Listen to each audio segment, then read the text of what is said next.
frère, il y a une requête ici pour laquelle nous allons prier. Tunahitaji moja hapa ambaye tutaomba juu yake. C'est le frère Richard de Cantine. Ndugu Richard wa Cantine. Il dit, minaomba Mungu wa Pasteur Medar. Je demande au Dieu de mon pasteur Medar. Atupe oro mingi mu carrière yetu yenye inaitwa Baoba. Qui nous donne beaucoup d'or dans notre carrière qui s'appelle Baoba. Na atupe plan ya kazi kama iko mjiwe ya wapi. Et qui nous donne les plans d'action si kama iko mjiwe ya wapi. Si c'est dans quelle pierre. Juu kuko majiwe mingi. Parce qu'il y a beaucoup de pierres. Ba frère ya Cantine. Les frères de Cantine. Babarikiwe na oro mingi. Na oro mingi. Et qu'il soit béni avec beaucoup d'or. Tunaamini Mungu wa Pasteur Medar. Nous croyons au Dieu de notre pasteur Medar. Nous allons prier pour notre frère Richard. Richard. Au nom de Jésus, prions le Seigneur. Jina la Yesu tuombe Bwana. Prions Jésus pour notre frère. Tuombe Yesu kwa ajili ya ndugu yetu.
Sauveur, sauveur, Jésus, Seigneur Jésus,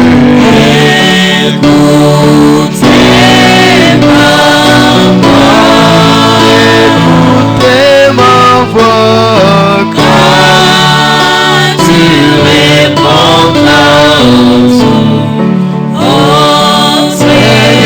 Jésus, ne m'oublie pas.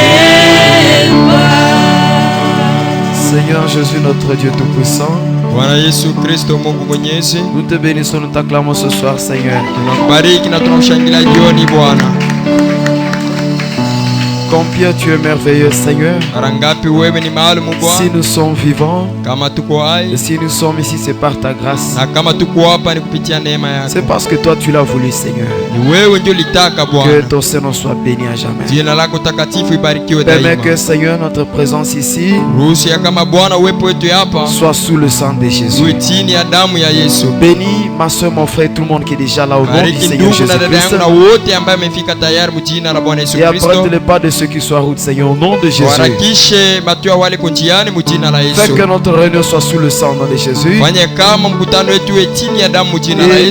ne m'oublie pas, ô doux Sauveur.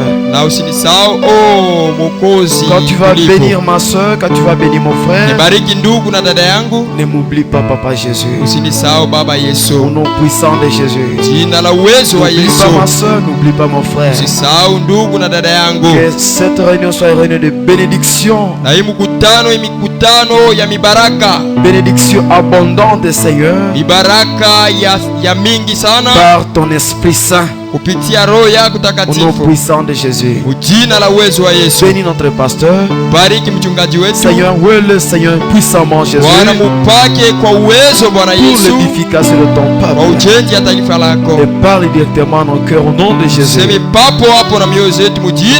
Exauce la requête de notre frère Richard au nom de Jésus. Il demande que tu le bénisses. Il demande que tu le bénisses avec beaucoup d'or et mets dans leur cœur la pensée de soutenir ton œuvre au nom puissant de Jésus-Christ.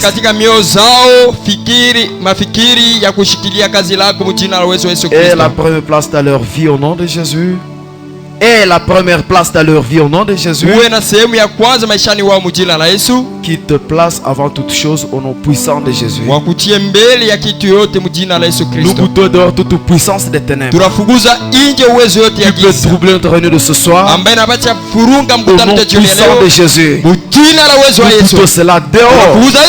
Au nom puissant de Jésus. Nous boutons cela dehors. Au nom puissant de Jésus. Nous boutons cela dehors. Au nom puissant de Jésus. Seigneur Jésus, que ton esprit nous contrôle. Tu deviens à la fête soit avec nous. Bénis les quatre que nous allons chanter. Dans le nom de Jésus. Amen. Que Dieu nous bénisse, acclamons le Seigneur Jésus. Que Dieu soit béni. Amen. Vous nous mettre un remerciement ici. Moi, la sœur Kaindo, je remercie grandement le Seigneur Jésus-Christ, le Dieu de mon pasteur Médard, de m'avoir guéri tout juste après la prière de son serviteur, le pasteur Médard. Que son Seigneur soit béni à jamais. Acclamons Jésus pour la guérison qu'il a fait à notre sœur. Que Dieu soit béni. Et qu'il bénisse son offrande de remerciement au nom de Jésus-Christ. Amen. Amen. Nous allons louer le Seigneur. Nous allons prendre notre cantique esprit numéro 120. Je crois que vous connaissez la chanson. Dans mon cœur chante un amour, amour de mon sauveur. Vous connaissez la chanson bien? Chantons au nom de Jésus. Dans mon cœur chante un amour, amour de mon sauveur. Dans mon cœur chante un amour qui fait tout mon bonheur. C'est pour moi qu'il fut tant maltraité, pour moi qui ne mérite rien. C'est pour moi qu'il fut tant maltraité, pour moi, oui Seigneur, oui pour moi. Dans mon cœur, chante amour de mon sauveur. Dans mon cœur chante un amour qui fait tout mon bonheur. C'est pour moi qu'il fut crucifié, pour moi qui ne mérite rien. C'est pour moi qu'il fut crucifié, pour moi, oui Seigneur, oui pour moi. Dans mon cœur chante amour de mon sauveur. Dans mon cœur chante et fait tout mon bonheur. C'est pour moi qu'il est ressuscité, pour moi qui ne mérite rien. C'est pour moi qu'il est ressuscité, pour moi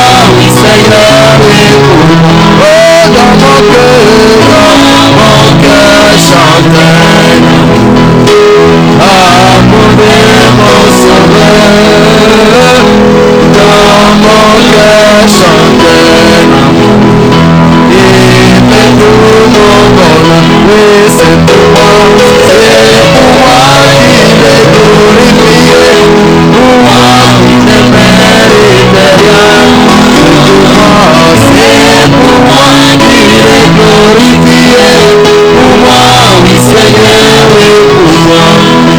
Les jours de gloire, quand Jésus m'a sauvé, les jours de gloire, quand Jésus m'a sauvé, les jours de gloire, quand Jésus m'a sauvé, les jours de gloire, quand Jésus m'a sauvé, oh gloire, les jours de gloire, quand Jésus m'a sauvé, les jours de gloire, quand Jésus m'a sauvé, les jours de gloire, quand Jésus m'a sauvé, les jours de gloire, quand Jésus m'a sauvé. Les chaînes du péché, Jésus m'a libéré. Les chaînes du péché, Jésus m'a libéré. Les chaînes du péché, Jésus m'a libéré. Les jours de gloire, quand Jésus m'a sauvé. Quand Jésus m'a sauvé, les jours de gloire. Quand Jésus m'a sauvé, les jours de gloire. Quand Jésus m'a sauvé, les jours de gloire. Quand Jésus m'a sauvé. Aux choses du passé, je ne veux plus toucher. Aux choses du passé, je ne veux plus toucher. Aux choses du passé, je ne veux plus toucher. Les jours de gloire, quand Jésus m'a sauvé. Oh gloire, quand Jésus m'a sauvé. Les jours de gloire, quand Jésus m'a sauvé. Les jours de gloire, quand Jésus m'a sauvé. Les jours de gloire, quand Jésus m'a sauvé. Oh gloire, les jours de gloire, quand Jésus m'a sauvé. Les jours de gloire, quand Jésus m'a sauvé. Les jours de gloire, quand Jésus m'a sauvé. Les jours de gloire, quand Jésus m'a sauvé. Acclamons le Seigneur Jésus.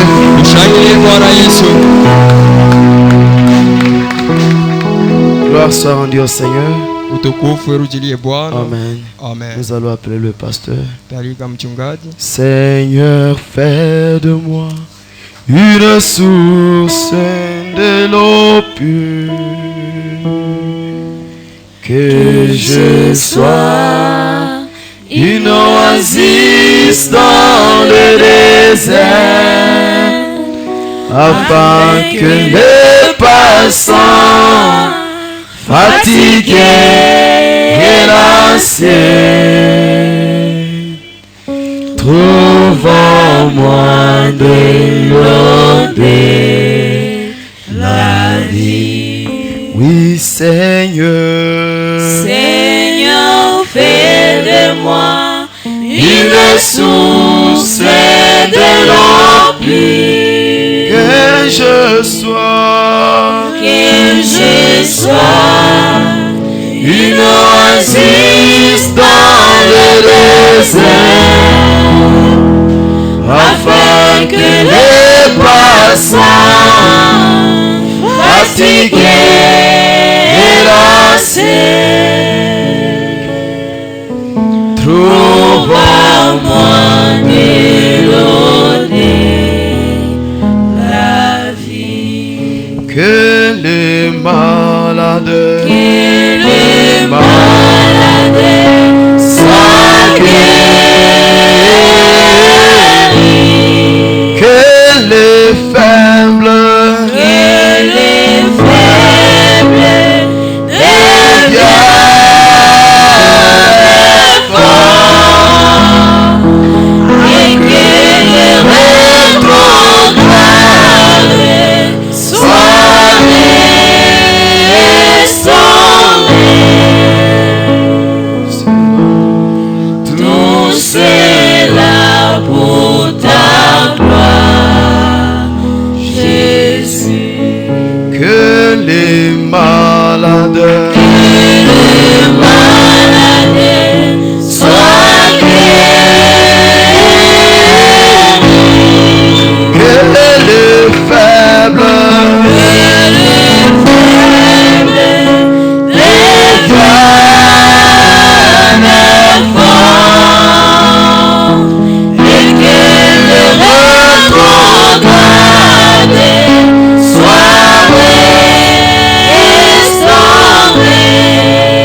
restauré. Tout cela pour ta gloire, Jésus. Chacun de nous allons prier les Seigneurs. Que Dieu écrase les démons des sacrifices de fin d'année dans nos familles. Mungu aponde hizo mapepo za kutolea mwisho mwaka na jamaa zetu. Ce sacrifice passe loin de toi, El Shaddai. Hizo mautolevi ya mwovu shetani ipite mbali nao, El Shaddai. Et que Dieu mette fin aux ADF et à toutes les rébellions en RDC. Prions le Seigneur. Mungu atie mwisho kwa ADF na mauasi, kundi ya mauasi yote kwa RDC. Tuombe Bwana.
Ta gloire, Jésus. Oui, Seigneur, fais de moi une source de l'eau pure,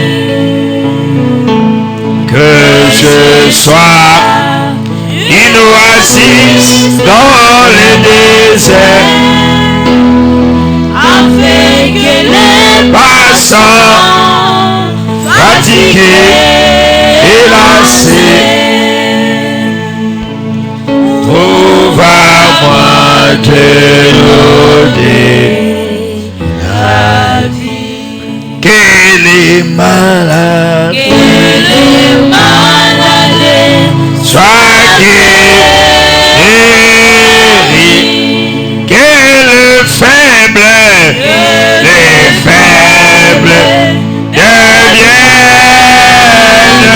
forts, et que le rétrograde soit, alléluia,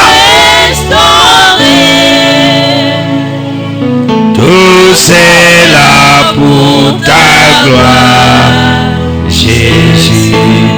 Oui, Seigneur, c'est source de l'eau pure. Que je sois une oasis dans le désert, avec les passants fatigués et lassés. Trouve à moi de l'eau de la vie. C'est notre prière ce soir, Père. Que chacun de nous soit une oasis dans le désert. Pour que tous les passants fatigués et lassés trouvent en nous le grand ombrage pour satisfaire à leurs besoins. Que les malades ils soient guéris.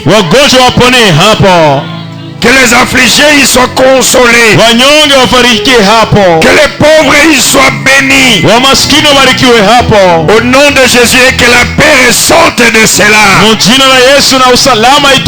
dis que la paix soit. Que la paix soit. Que la paix soit. Au nom de Jésus. Les sacrifices dehors. Les sacrifices dehors. L'intégrité tuerie dehors. Malhonnêteté dehors. Que la colonne de feu prenne le contrôle de tous les enfants de Dieu dans El Shaddai. Père, Baba, commence avec nous et termine avec nous. Alors que nous sommes dans cet enseignement d'éclaircissement,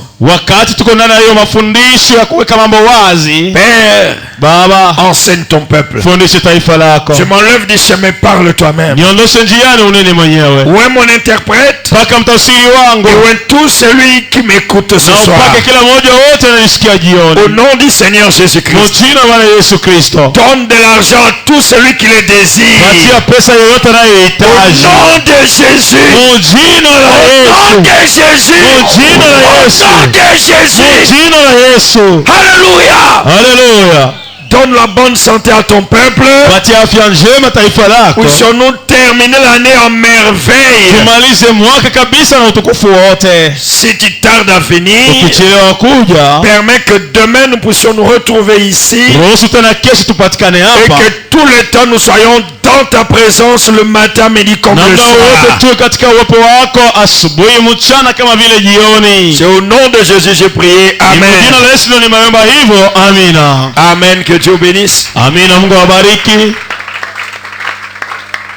Nous disons béni soit le nom du Seigneur. Il est merveilleux notre Seigneur. Il est le roi des rois. Non, je n'attends pas. Il est le roi des rois. Il est le Seigneur des seigneurs. C'est notre maître. Jésus-Christ. Le juste. Prenons acte des apôtres. Les actes du Saint-Esprit dans les apôtres chapitre 2. Le jour de la Pentecôte, ils étaient tous ensemble dans le même lieu. Tout à coup, il vint du ciel un bruit comme celui d'un vent impétueux. Il remplit toute la maison où ils étaient assis. Des langues semblables à des langues de feu leur apparurent, séparées les unes des autres, et se posèrent sur chacun d'eux. Et ils furent tous remplis du Saint-Esprit et se mirent à parler à d'autres langues selon que l'Esprit leur donnait de s'exprimer. Or, il y avait en Jérusalem des Juifs, des hommes pieux de toutes les nations qui sont sous les ciels. Au bruit qui eut lieu, la multitude accourut et elle fut confondue parce que chacun les attendait parler dans sa propre langue.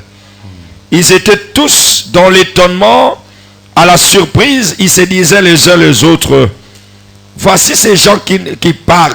Voici ces gens qui parlent. Ne sont-ils pas tous galiléens?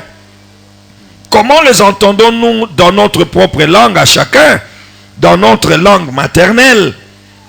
Parthes, Mèdes, Élamites, ceux qui habitent la Mésopotamie, la Judée, la Cappadoce, le Pont, l'Asie, la Phrygie, la Pamphylie, l'Égypte, le territoire de la Libye voisine de Cyrène, et ceux qui sont venus de Rome, juifs et prosélytes, crétois et arabes. Comment les entendons-nous parler dans nos langues de merveilles de Dieu? Ils étaient tous dans l'étonnement et ne sachant que penser. Ils se disaient les uns aux autres, que veut dire ceci? Mais d'autres se moquaient et disaient, ils sont pleins de vin doux. Alors Pierre éleva la voix et se présentant avec les 11 et leur parlant en ces termes, hommes juifs, et vous tous qui séjournez à Jérusalem, sachez ceci et prêtez oreille à mes paroles. Ces gens ne sont pas ivres comme vous le supposez, car c'est la 3e heure du jour. Mais c'est ici ce qui a été parlé par le prophète Joël. Dans les derniers jours, dit Dieu, je répandrai de mon esprit sur toute chair. Vos fils et vos filles prophétiseront, vos jeunes gens auront des visions, et vos vieillards auront des songes. Oui, sur mes serviteurs et sur mes servants dans ce jour-là, je répandrai de mon esprit et ils prophétiseront. Je le ferai paraître des prodiges en haut dans les cieux et des miracles là-bas sur la terre, du sang, du feu et de vapeur de fumée. Amen. Amina. Hata ilipotimia siku ya Pentekoste, walikuwa wote na moyo mmoja pahali pamoja. Ghafula uvumi ukatoka mbingu kama wa upepo unaovuma na nguvu sana, ukajaza nyumba yote walipokuwa wameketi. Na zilionekana kwao ndimi kama za moto, zilizogawanyika zikawakalia kila mmoja wao. Wakajazwa wote na Roho Mtakatifu, wakaanza kusema kwa lugha nyingine kama Roho Mtakatifu ilivyowapa kusema. Na walikuwa katika Yerusalema Wayuda wakikaa, watu wenye haki toka mataifa yote chini ya mbingu. Basi sauti hii iliposikiwa, makutano walikusanyika wakafadhaika, kwa sababu kila mmoja aliwasikia wakisema lugha yake mwenyewe. Wakashangaa wote, wakastajabu wakiambiana, si hawa wote wanaosema ni wa Galilaya? Kwa maana gani basi sisi tunawasikia kila mtu kwa lugha yenye tuliyozaliwa nayo? Ndiyo. Waparati na Wamedi na Waelemu na wanaokaa Mesopotamia, Yudea na Kapadokia, Ponto na Waroma, wageni na Wayuda na wageuzi, Wakereti na Waarabu, tunawasikia hawa wakisema kwa lugha zetu matendo makubwa ya Mungu. Wakashangaa wote, wakaingiwa na mashaka, wakaambiana, maana ya neno hii ni nini? Wengine walizihaki wakisema, wamelewa na mvinyo mpya. Lakini Petro akasimama pamoja na wale 11, akapaza sauti yake akawaambia, ninyi wanaume wa Yudea na ninyi wote mnaokaa katika Yerusalema, neno hili lijulikane kwenu, msikilize maneno yangu. Kwani watu hawa hawalewi kama mnavyozania, kwa sababu ni saa 3 ya mchana. Lakini neno lile ndilo lilisemwa na nabii Yoeli, itakuwa katika siku za mwisho, Mungu anasema, nitamwaga Roho yangu Mtakatifu juu ya watu wote, na wana wenu na binti zenu watatabiri, na vijana vyenu wataona maono, na wazee wenu wataota ndoto. Na katika siku zile nitamwaga Roho yangu juu ya watumishi wangu, wanaume na wanawake, nao watatabiri. Nitaonyesha maajabu katika mbingu juu na alama katika nchi chini, damu na moto na mvuke wa moshi. Amina. Amen. Pouvez vous asseoir. Unaweza kaa. Que le Seigneur ajoute ses riches bénédictions. Bwana ongeze baraka zake za tajiri kwa usome neno lake. Amen. Amina. Bienvenue dans la maison du Seigneur. Karibuni nyumbani mwa Bwana. Et que le Seigneur Jésus vous bénisse infiniment. Na Bwana Yesu abariki sana. Que le Seigneur Jésus vous bénisse infiniment. Amen. Amen. Amina.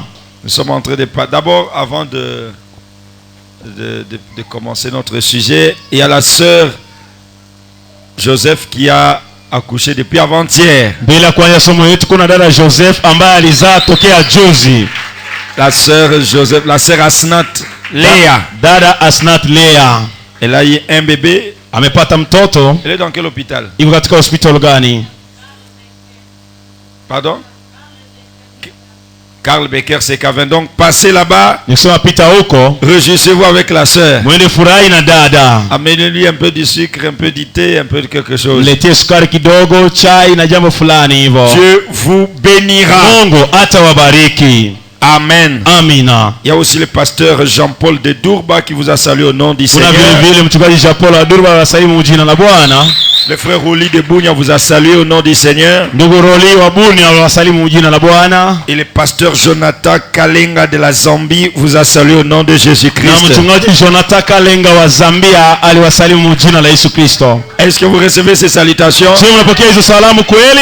Amen. Amina. Nous avons commencé hier notre deuxième partie de l'enseignement. Comment savoir que je l'ai reçu? Comment être sûr?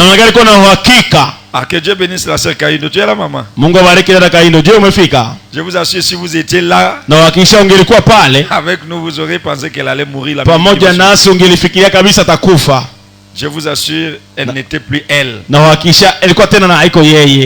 frissonnait à mort. Et je l'ai gardée un peu dans mon bureau après la prière. J'ai dit, bon, amenez-la à l'hôpital pour que les médecins fassent les examens. Ce sont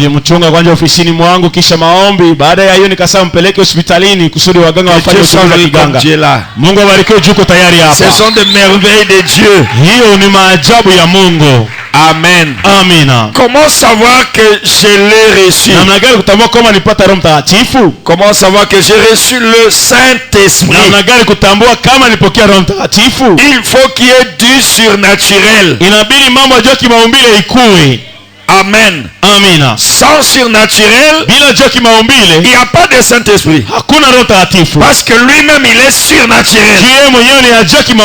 Notre Dieu est surnaturel. Sa parole est surnaturelle. Ses manières d'agir sont surnaturelles. Dieu n'est pas naturel. Mais il travaille par des manières naturellement surnaturelles. Amen. Amina. Et nous avons vu le deuxième élément. Que quand vous passez pour la ligne de prière, vous ne parlez pas la langue inconnue. Vous parlez le langage connu. Amen. Amina. Le parler à langue pendant la réception du Saint-Esprit n'est pas l'évidence. Là, vous recevez le don du parler à langue, qui est un don du Saint-Esprit. Mais ce n'est pas l'esprit du Saint-Esprit. Amen. Amina. Je vais représenter un peu sous forme d'exemple. Prenons que dans le Saint-Esprit, il y a l'argent, il y a les habits, il y a le foyer, il y a des maisons, il y a des voitures, il y a des motos, il y a des téléphones. Mais toi, tu as seulement le téléphone. Est-ce que tu as le Saint-Esprit? C'est ça le parler à langue. Donc tu as reçu seulement un élément. Des éléments qui constituent cela. Là, vous avez perdu. Mais le Saint-Esprit, c'est l'Esprit qui a plusieurs manifestations, parmi lesquelles le parler à langue, qui n'est pas une langue inconnue. Amen. Amen. Amen. La langue inconnue, c'est pendant le discernement ou pendant le service de dons. Hiyo lugha isiyosikilika iko wakati ya upambanuzi wala wakati ya hiyo kazi ya makarama. Mais pendant la réception du Saint-Esprit, Lakini kwa muda upokezi wa Roho Mtakatifu. Non. Hapana. Non, là vous ne l'avez pas reçu. Pale hukupokea Roho Mtakatifu. Je reviens un peu sur ça. Narudilia kidogo. Ça ne veut pas dire que le parler à langue n'est pas un signe du Saint-Esprit. Si kusema kama kusema kwa lugha haiko alama ya Roho Mtakatifu. Mais vous le parlez pendant que vous le recevez à langue inconnue. Lakini wakati unapokea Roho Mtakatifu ukisema kwa lugha isiyosikilika. C'est que en réalité c'est pas lui que vous avez reçu. Maana kwa ukweli haiko njoo Roho Mtakatifu yenyewe ulipokea. Paragraphe 65 là où nous avons lu hier question-réponse. Paragraphe 65 kwa Sur le Saint-Esprit. Swali la majibu kuhusu Roho Mtakatifu. Comment les entendons-nous? Namna gani tunawasikia? Ce n'était pas une langue inconnue. Haikuwa lugha isiyosikilika. Comment les entendons-nous chacun dans notre langue maternelle? Namna gani kila mmoja wetu tunawasikia kwa lugha yetu ya kizalikio? Ce n'était pas une langue inconnue. Haikuwa lugha isiyosikilika. Ils parlaient Walikuwa nasema et tout le monde entendait. na kila mtu yote alikuwa anasikia. C'était pas un parler à langue. Haikuwa kusema kwa lugha. Non.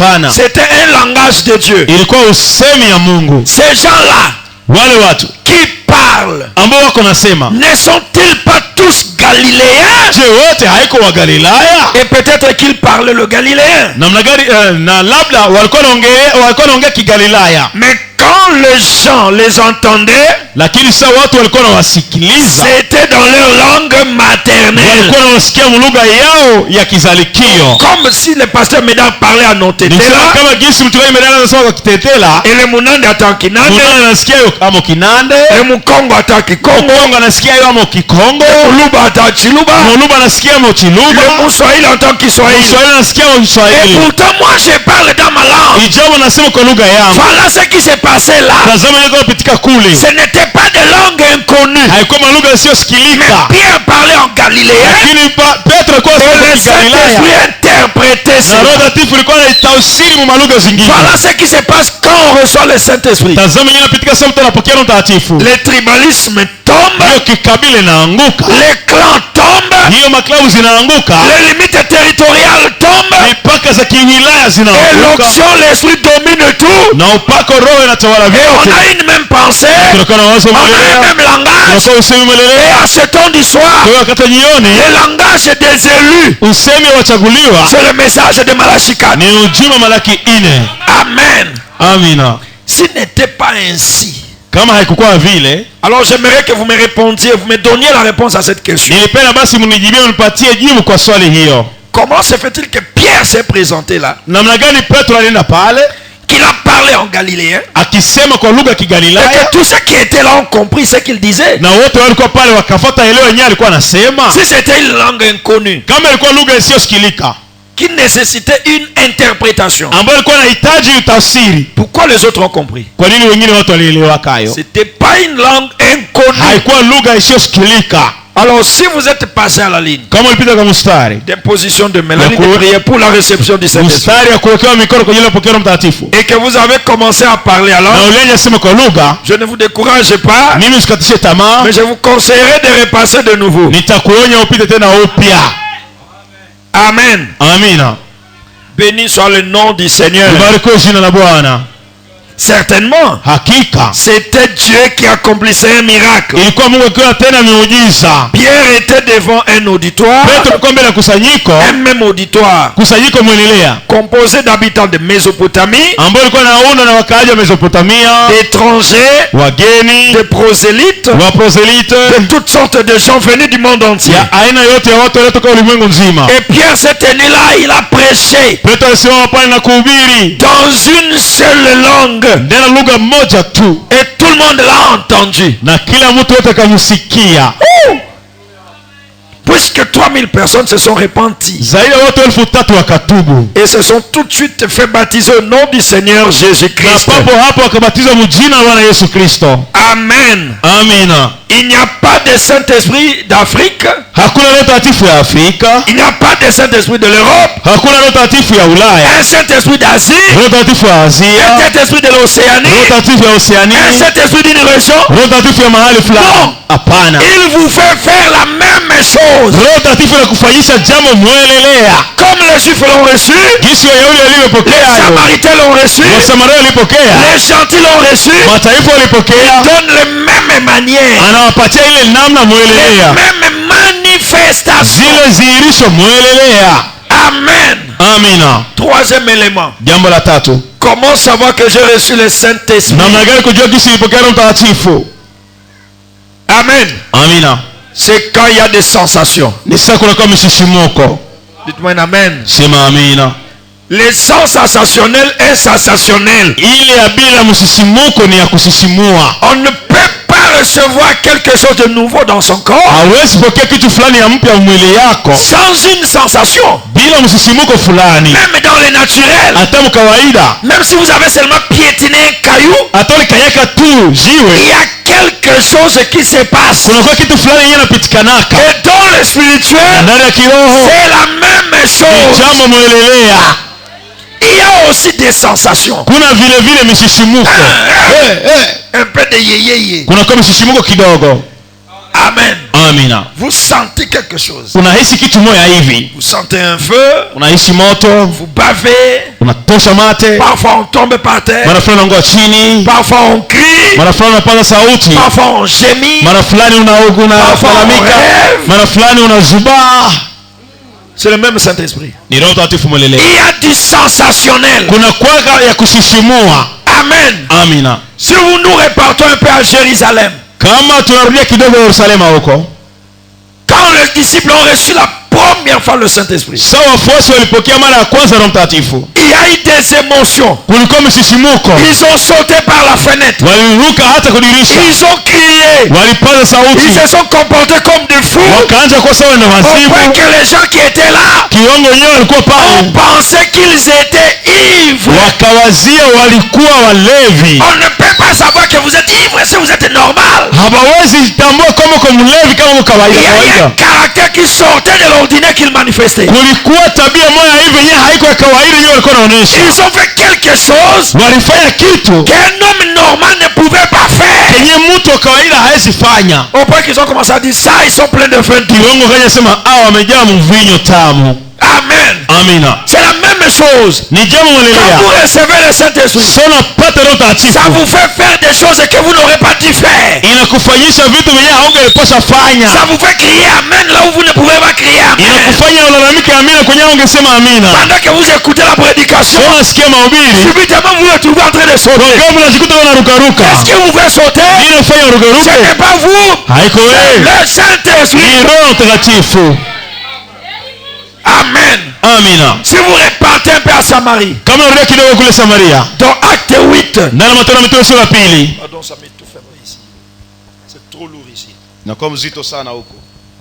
partez à Samarie. Vous allez voir quand Philippe a prêché.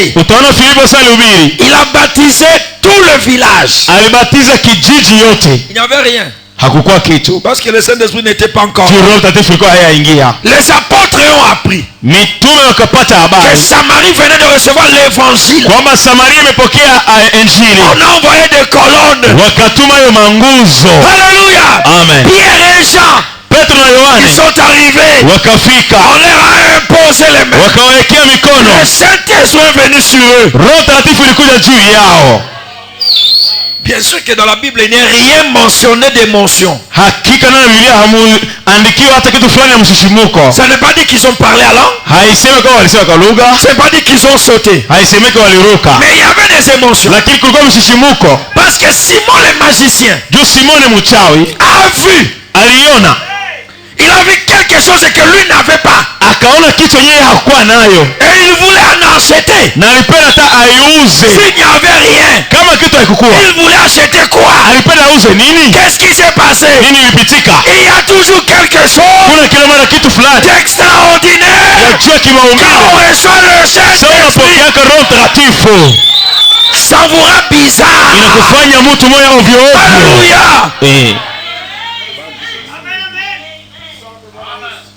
pas de beau-père.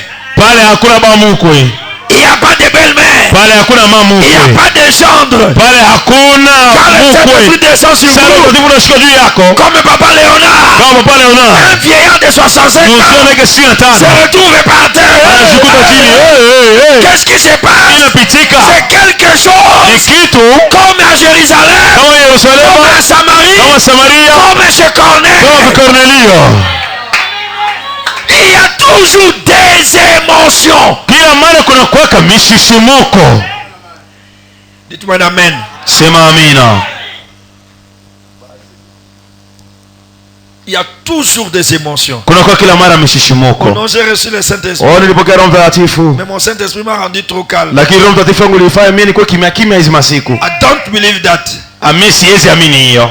Je crois pas ça. Siwezi amini ile. Il y a quelque chose. Kwa kitu fulani. C'est un courant. Iko umeme. Il y a une pulsation. Kuna msukumo fulani. Quand vous approchez la ligne, sio karibia mstari, vous approchez celui qui impose les mains. Unakaribia mwanaweka mikono, votre pensée disparaît. Mawazo yako ya kibinadamu yanatoweka. La pensée, vous pouvez avancer. Mwanaweza songa mbele jusqu'à 3 mètres. Mpaka meta 3. Plus vous approchez, zaidi unasonga mbele, plus votre pensée s'efface. Zaidi sana mawazo yako yanazimika. Et vous vous retrouvez comme si vous ne savez où vous êtes. Unajikuta haujui kwenyewe huko. Mais vous savez quand même vous êtes là. Lakini unajua uko pale. Quelque chose s'est passé. Na kitu fulani imepitika. Amen. Amina. Ça efface votre pensée. Inazima mawazo yako. Ça efface vos idées. Inazima fikra zako. Ça efface tout ce que vous êtes. Inazima yote nyewe huko. Vous oubliez même que vous êtes sur la terre. Unasahau hata Yesu kwa dunia. Vous oubliez même que vous avez des enfants. Unasahau hata Yesu na watoto. Si vous êtes marié, vous oubliez tout. Kama ushalunga hata unasahau yote. Parce que vous êtes dans un monde en vous. Juko na ulimwengu yako peke yako. Personne ne peut vous comprendre. Ulimwengu yako kuna mwenye anaweza kuelewa. Je me rappelle quand j'ai vu Hope ici. Nakumbuka sana na Hope hapa. J'ai vu en train de porter l'enfant. Et observer un peu. Hope riait un peu comme une folle. Hope alikuwa anakuwa sawa musile moja ile. Frère, un homme normal, même s'il fait de l'imitation, il ne peut pas arriver à ce niveau-là. Il faut qu'il y ait quelque chose qui vous conduise un peu. Est-ce que vous pensez que moi, dans mes états, je peux me comporter comme ce jour-là? Quelque chose vous envahit. Ça sort le fou. Inatosha wewe mwenyewe. Na inakamata nafasi. C'est ça le Saint-Esprit. Amen. Amen. Il y a des gens qui ont toujours dit, kuna watu wanasema kila mara, je ne sens rien. Sisikie kitu. C'est faux. Ni bongo. Je vous dis c'est faux. Naambia ni bongo. Vous ne savez pas ce que vous ressentez. Haujui unahisi. Mais avant que vous imposez les mains, lakini mbele kwa mkono. Il n'y a pas quelque chose qui s'est passé. Hakuna kitu kilichopitika. Même celui qui dit qu'il n'a rien senti. Hata mwenye anasema hakuishi kitu. Dans les 1 mètre là, ndani ya mita moja, il y a quelque chose qui s'est passé. Kwa kitu kilichopitika tu. Vous avez ressenti cela. Ulihisi hayo. Mais les autres s'enivrent vite. Lakini wengine wanalewaka mbio. Et les uns il faut 20 litres pour s'enivrer. Na wengine wanaomba malita 20 juu alewe. Et d'autres il faut un fût. Na wengine inabidi tuki mzima. Mais avant cela, lakini mbele hiyo, soit c'est une chaleur, wala ni joto, soit c'est un tremblement, wala ni tetemeko fulani, soit c'est une joie, wala ni furaha moja hivi, soit c'est une paix, wala ni salama moja hivi, soit c'est une assurance, wala ni haki moja hivi, soit tu se sens un peu lourd, wala unajihisi mzito kidogo, tu sens comme si tout le monde dépendait de toi, unahisi kama kila mtu yote anatokana na wewe. Alléluia. Amen. C'est ça l'émotion dont il est question. Shishimuko ambayo inahusika hapo. Regardez un peu à Césarée. Tazama kule Kaisari. Chez Corneille. Kwa Cornelio. Il y avait 3 nations. Kulikuwa mataifa 3. Il y avait les Italiens, les Grecs et les Juifs. Kulikuwa wa Italia, wa Yunani na Wayahudi. Mais comment Pierre a parlé sans interprète? Asa vipi Petro alihubiri bila mtafsiri? Comment eux ils ont parlé à Pierre? Namna gani wao walikuwa wananena na Petro? Le Saint-Esprit. Roho Mtakatifu. Et ils ont parlé à langue. Na walisema kwa lugha. Écoutez-moi bien. Nisikie mzuri. C'était pas les langues inconnues. Haikuwa lugha isiyosikilikana. Parce que Pierre a entendu ce qu'il disait. Juu Petro alisikia nini walikuwa nasema. Et il a dit, na akasema, comment pouvons-nous refuser le baptême d'eau namna gani tunaweza katalia ubatizo wa maji à ceux qui ont reçu le Saint-Esprit wenyewe walipokea Roho Mtakatifu autant que nous? sawa sawa na si Amenez les baptiser. tuwapeleke tuwabatize. Vous savez pourquoi Pierre a dit ça? Unajua kwa nini Petro alisema Parce qu'il y hivyo? avait une discrimination à cette époque. Juu kwa ile wakati tulikuwa ubaguzi. Les Juifs ne croyaient pas aux païens que nous sommes. Wayahudi walikuwa hawakuwa naaminia mataifa pas aux gentils. hawakuwa naaminia mataifa. Les gentils c'était vraiment comme les scarabées sacrés. Wa mataifa walikuwa kama watu moja hivi yenyewe bana maana wakafiri. C'était des ignobles. Walikuwa wakafiri moja hivi. Mais pendant qu'il parlait, sasa alikuwa anasema, si vous lisez Actes chapitre 10, kama unasoma Matendo Mitume sura 10, Pierre a refusé de manger le repas que Dieu lui a montré. Petro alikataa kukula chakula yenye Mungu alimuonyesha.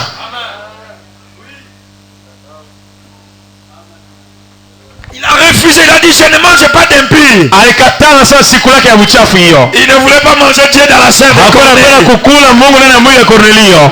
Amen. Amina. Il a refusé. Alikataa. Mais Dieu a dit va. Lakini Mungu anasema enda. Comment toi tu vas appeler impur? Na magari utaita mtu mchafu. C'est que moi j'appelle pur. Yeye mimi nataoya mzuri. Comment tu vas appeler païen? Na magari utaita ya kipagani. Celui à qui j'ai visité. Yule mwenye nitembelea. Celui à qui je vais donner le Saint-Esprit. Mwenye Matendo Mtakatifu. Allez, bataille, imposer la main. Aleenda weke mkono huko. Alléluia. Alléluia. Et quand Pierre est allé, Sasa Petro alifika ils ont huko. reçu le Saint-Esprit. Walipokea Roho Mtakatifu. Et la discrimination s'est arrêtée. Na ubaguzi toweka. Si tu discrimines encore les gens Kama ungana nabagua watu par rapport à la race, kulingana na hiyo rangi, par rapport à la coutume, kulingana na kikabila, par rapport au foyer, kulingana na maunyumba, tu n'as pas le Saint-Esprit. haona Roho Mtakatifu bado. Pierre a arrêté la discrimination Petro alimaliza hiyo ubaguzi le moment que le Saint-Esprit est descendu à Césarée. siku yenyewe Roho Mtakatifu ilishika huko Kaisari. Lui venait de la Jopé, Yeye toka Yupi, mais pendant qu'il parlait aux gens discriminés, sasa alikuwa anasema kwa wote ambao wanadharauliwa kwa wapagani, le Saint-Esprit est descendu. Roho Mtakatifu kashuka hako. Il a dit mais comment nous allons continuer Akasema, la disparité? namna gani tutaendelea ugabulikano? Non. Hapana. Allez donner de l'eau. Ale tuwapatie maji. Amen. Amina. C'est là que nous avons dit Ndio tulisema pendant l'enseignement muda wa mafundisho, qu'avant de recevoir le bila Saint-Esprit, kupata Roho Mtakatifu il faut un apôtre inabidi ou mtume un prophète wala nabii pour ouvrir. kwa ajili ya kufungua. Pierre, Petro qui avait les clés du royaume, mwenye kana kufungua ufalme devait ouvrir pour toutes les trois races. angelipasha fungulia hizo makabila yote tatu. Sinon nous on n'aurait pas reçu le Kama Saint-Esprit. sivyo si hatungepata Roho Mtakatifu. Dites-moi un amen à ça. Sema amina. Kwa hiyo Pierre avait les clés du royaume. Petro alikuwa anafungua ufalme. Et avant que le Saint-Esprit descende chez les nations, Mbele Roho Mtakatifu ishike kwa mataifa, il a fallu que celui qui a reçu les clés commence. ile mama mwenyewe alipokea funguo anje. Amen. Dites-moi un amen, frère. Sema amina ndogo. Pierre a ouvert pour le juif Petro alifungulia Wayahudi à Jérusalem. kule Yerusalemu, Il est parti ouvrir pour les Samaritains. akaenda fungulia Wasamaria. Les juifs sont les sémites, Wayahudi ni Wasemiti, les enfants de Sem. watoto wa Semu. Les Samaritains sont des Japheth. Wasamaria ni watoto wa Jafeti. Et nous, Na sisi nous sommes des Cam le maudit. tuko watoto wa Hamu, huyu anayelaaniwa. Et Pierre, Na Petro il a ouvert pour les sémites. alifungulia wale wana wa Semu, Et celui qui n'avait pas la clé, na mwenyewe alikuwa na funguo, un parti évangélisé. alienda fanya uinjilisti. Dieu ne peut pas se contredire. Mungu hawezi jipinga. Il faut un apôtre Inabidi ou mtume un prophète. wala nabii. Et Pierre est allé. Na Petro kaenda. Même si l'apôtre Jacques allait là-bas, ça ne marcherait pas. Hata mtume Yakobo alienda kule haingewezekana. Parce que c'est Pierre qui avait la clé. Petro ndiye alikuwa na Et funguo. c'était Pierre la colonne. Na ilikuwa Petro ndiye alikuwa nguzo. Dites-moi un amen. Sema amina. Dans chaque région, on doit avoir des colonnes. Ndani ya kila mahali inabidi kukuwa manguzo. Amen. Une colonne qui va ouvrir Nguzo itafungua et ça entre chez tout le monde. na inaingia kwa watu wote. Amen. Amen. Il a Amina. terminé chez les Samaritains. Alimaliza kwa Samaria. Acte 2, Matendo ya Mitume sura les 2. Juifs. Wayahudi. Acte 8, Matendo ya Mitume 8. les Samaritains chez Wa Japheth. Samaria kwa Yafeti. Acte 10, Matendo ya Mitume sura 10. il va chez les païens. Anaenda kwa wapagani. Corneille était un homme de gentil. Kornelio alikuwa mtu wa mataifa. C'était un jeune des nations, Alikuwa mtu wa mataifa. un Italien. Alikuwa mwana Italia. Et Pierre a terminé à ouvrir Na Petro alimaliza kufungua devant toutes les trois nations. mbele ya mataifa yale yote tatu, Dieu descend. na Mungu akashuka. Du Pierre, Asa Petro, tu es apôtre des circoncis. uko mtume ya wanaotahiriwa. Je prends Paul, Mimi akamata Paulo, apôtre des incirconcis. mtume wasiotahiriwa Les gentils. wa mataifa. Paul ne pouvait pas travailler avant l'ouverture par Pierre. Paulo hangeenda tumika mbele Petro afungue. Amen. Amina. Ça c'est une leçon un peu pour les prédicateurs. Hii ni somo kidogo kwa ajili ya wahubiri. Il y a des gens Kuko watu qui ont des clés wenyewe na mafunguo pour ouvrir. Kwa ajili ya kufungua. Et lui s'il n'a pas encore ouvert. Na yeye kama haya wafungulia. Peu importe combien vous prêchez la saine doctrine. Haizuru mara ngapi unahubiri sadiki kamili. Le Saint-Esprit ne viendra pas. Roho Mtakatifu haitaingia kamwe. Que Dieu bénisse le pasteur Jean-Paul de Dourba qui nous a invités. Mungu abariki mchungaji Jean-Paul de Dourba mahali tualika. Je crois que le Saint-Esprit va descendre. Na mimi Roho Mtakatifu tashuka kule. Je crois que ça va descendre. Na mimi tashuka. Ils vont le recevoir. Iyo wataipokea. Il m'a dit aujourd'hui, pasteur, je t'abandonne l'église dès ton arrivée jusqu'à ton départ. Aliniambia mchungaji mimi nakuachia kanisa muda wote sio utafika na mpaka utaenda. C'est ton église. Itakuwa kanisa yako. Fais ça ce que tu peux. Ufanye yote ndani yenyewe unataka. Notre besoin, haja yetu le Saint-Esprit. Ni kupata Roho Mtakatifu. S'il faut rouler par terre, kama ni kuviringita chini, nous sommes prêts. Tuko tayari. S'il faut dormir dehors, nous sommes prêts. Ni tuko tayari. Mais que ce que nous avons vu à El Shaddai se reproduise à Dourba. Ifanyike tena Dourba. Je lui ai dit, nikamwambia, vous le verrez. Mutaiona. Amen. Amen. Ils verront cela. Wataona hiyo. Amen. Amina. Prenons un peu, possédant les portes de l'ennemi. Tuchukue kumiliki malango ya adui. Maintenant, sasa, avez-vous remarqué le Saint-Esprit? Je mshagundua Roho Mtakatifu. Combien savent que Pierre avait les clés du royaume? Wangapi wanajua kama Petro alikuwa na mafunguo ufalme? C'est nous tous. Ni sote. Avez-vous remarqué qu'il ouvrit aux Juifs? Je mshagundua kama alifungulia Wayahudi le jour de la Pentecôte? Siku ya Pentecoste. Philippe alla prêcher aux Samaritains. Philippe alihubiri wa Samaria. Et les baptisa au nom du Seigneur Jésus. Na kuwabatiza mjina mwana Yesu Kristo. Mais le Saint-Esprit n'était pas encore venu sur eux. Lakini Roho Mtakatifu haikuja bado juu yao. Ils durent envoyer chercher Pierre. Wakatuma wajumbe waite Petro. Qui avait les clés. Anje alikuwa na funguo. Il leur imposa les mains. Aliwawekea mikono. Ils reçurent le Saint-Esprit. Na wakapata Roho Mtakatifu. Et c'est juste. Je, hii ni kweli? Amen. Paragraphe 112. 112 mtajo lake. Possédant les portes de l'ennemi. Kumiliki malango za adui. Il dut envoyer Pierre. Akatuma wajumbe watume Petro. Qui leur imposa les mains. Akuja wawekea mikono. Et ils reçurent le Saint-Esprit. Na wakapata Roho Mtakatifu. Le problème que nous avons aujourd'hui. Shida yetu kuna leo hii. Beaucoup de pasteurs sont orgueilleux. Wachungaji wengi wanajivuna, ni wa kiburi. Tout le monde ne va pas les transmettre, frère. Kila mtu atata pana Roho Mtakatifu ndogo. Tu peux bien prêcher. Unaweza hubiri mzuri. Mais il ne viendra pas. Lakini Roho Mtakatifu haitakuja. Il y a des gens. Kuko watu qui sont commissionnés pour cela. Ambao walipewa kazi ya kufanya hiyo. Oui. Ndio. Amen. Ça c'est pas l'orgueil, frère. Hii haiko kujivuna ndogo.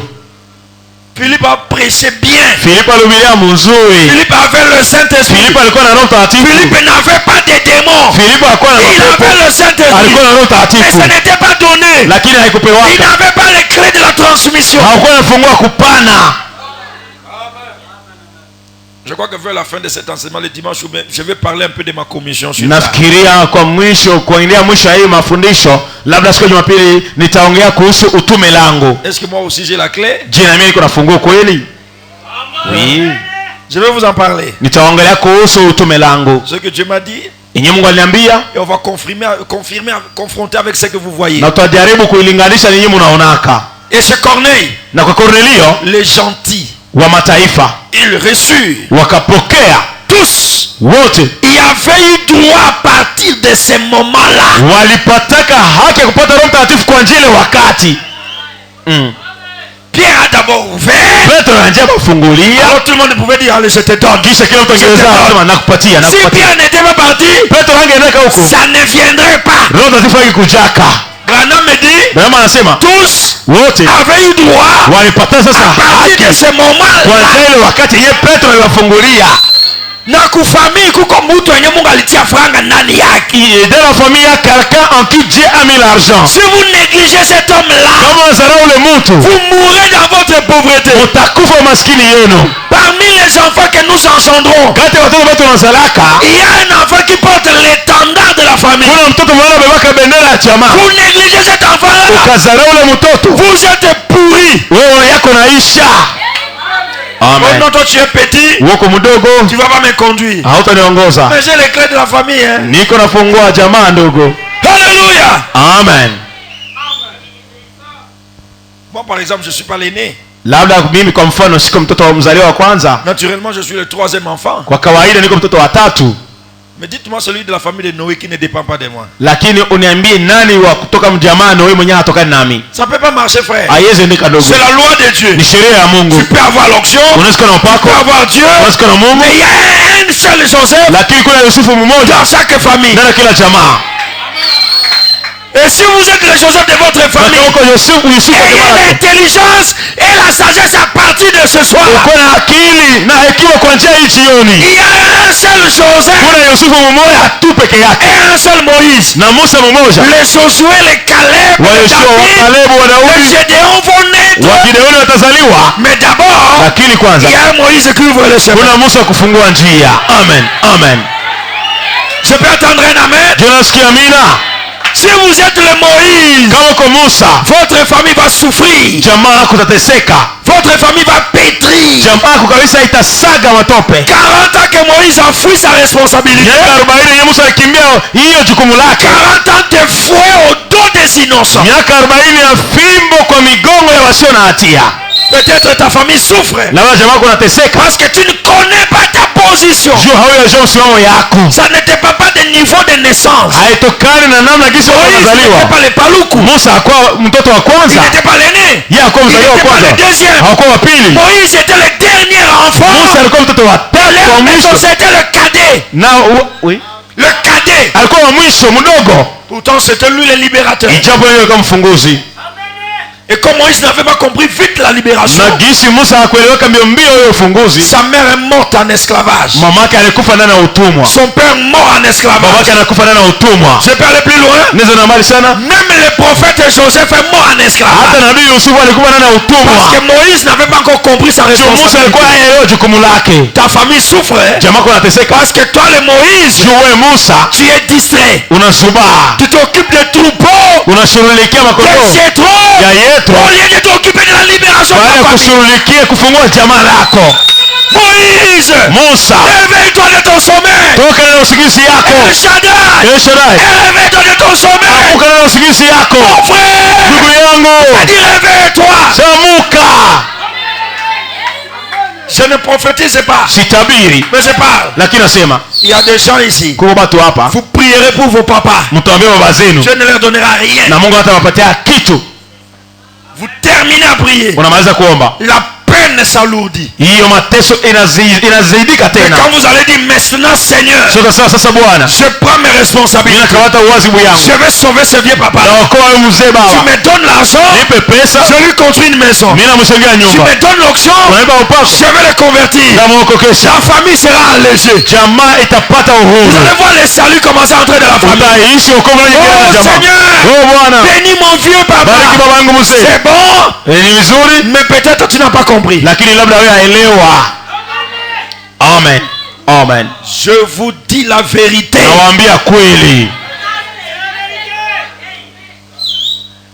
Mon grand frère est impoli, il m'a rejeté, je le rejette.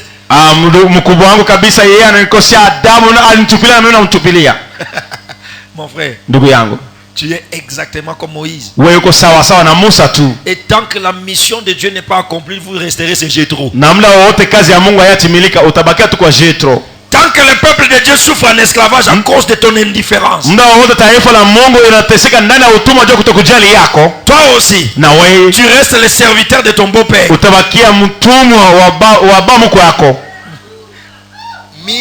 Moi, que je parte travailler pour le frère Fiston. Bon, tu vas me payer combien aujourd'hui? Que l'Éternel me garde. Je ne peux pas être Mario. Je refuse ça. Si je suis Moïse, je vais mettre mon sang, mes énergies, je vais travailler pour que ma famille soit délivrée. Amen. Amen. Non, mais Philémon. Oh, Philémon. Comment ton grand frère là n'évolue pas, toi tu évolues? Le jour que son grand frère va évoluer, c'est le jour que lui va comprendre.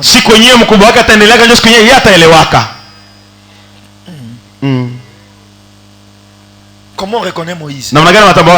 Moïse, c'est tout celui qui est à côté du feu. Oh non, j'avais une prophétie. Je veux une prophétie. Moïse, tu n'as pas besoin de la prophétie. Si tu es à côté du feu, tu écoutes ce que le feu te parle. La voix est sortie du feu.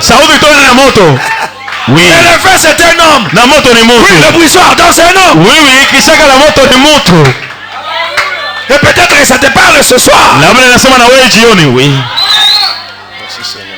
Voyez-vous, tous y avaient eu droit à partir de ce moment-là. C'est simplement ouvert à tous maintenant. Ça y est. Ça y est. Vous voyez, il devait l'ouvrir. Dieu a sa façon de faire les choses. Les autres pasteurs vont nous voir prêcher sur le Saint-Esprit. Ils iront prêcher. Ça ne descendra pas. Il faut l'ouverture.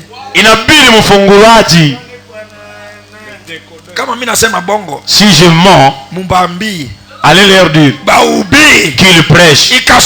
Si cela descend, je veux démissionner. Ça ne marchera pas. Il va bien commencer l'enseignement. Quand il faut arriver à comment savoir que je l'ai reçu, comment faire pour qu'il le reçoive.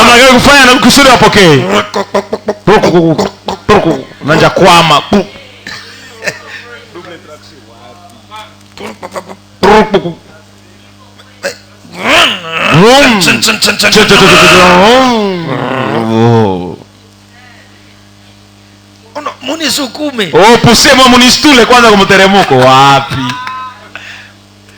Respectez la façon de Dieu. Heshimia taratibu ya Mungu. Mes frères, c'est simple. Ndugu zangu, iko rahisi. Je vais parler clairement. Ndasema wazi wazi. Moi, Dieu m'avait visité. Mimi Mungu anitembeleaka. Il m'a dit, je te donne la province. Akasema nakupatia jimbo. Tu es la clé pour cette province. Uko funguo ya ile jimbo. Je pars prier. Nikaenda omba. Il dit, mais Seigneur, comment je vais donner le Saint-Esprit? Nikasema Bwana, namna gani napana Roho Mtakatifu? Il m'a dit, prends ta voiture. Kasema kamata gari yako. Monte à Bunia. Enda Bunia. Nini? Il dit, lui là. Anasema ule kule. Il va t'ouvrir et tu vas ouvrir les autres. Atakufungulia na utawafungulia wengine. J'ai résisté depuis 2011. Nilingangania tokea 2011 mwaka. Jusqu'à 2016. Mpaka 2016. Ça n'a pas marché. Haikuendeka. 2017. 2017. Je suis parti. Nikaenda Bunia. De mon retour. Sana narudi. Frère. Ndi. Blaguez.